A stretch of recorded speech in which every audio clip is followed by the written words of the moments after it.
បាទសួស្តីបងប្អូនទាំងអស់គ្នានេះជាទីតាំងមួយកន្លែងដែលយើងធ្វើការចោះមកកម្ចាត់កាឌីជូនអតិថិជនណាបាទអញ្ចឹងទីតាំងនេះគឺមានបញ្ហាកាឌីស៊ីកេះខ្លាំងដូចបងប្អូនបានឃើញក្នុងវីដេអូដែលខ្ញុំបង្ហាញអញ្ចឹងណាហើយកាឌីវាចេញតាមរងតាមទូតាំង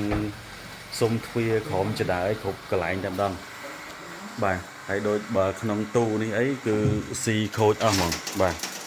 ពេលខ្លះយើងអត់ដឹងទេឡើយទុកឯកសារស្តុកអីផ្សេងមើលបាទនេះ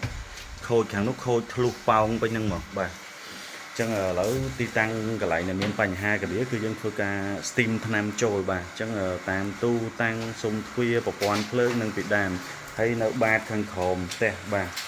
ការ៉ូហ្នឹងបាទ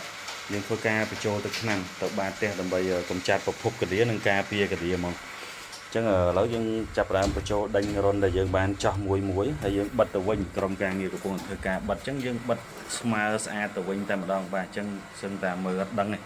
បាទអញ្ចឹង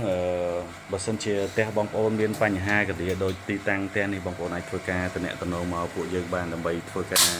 កម្ចាត់កាឌីបាទសូមអរគុណ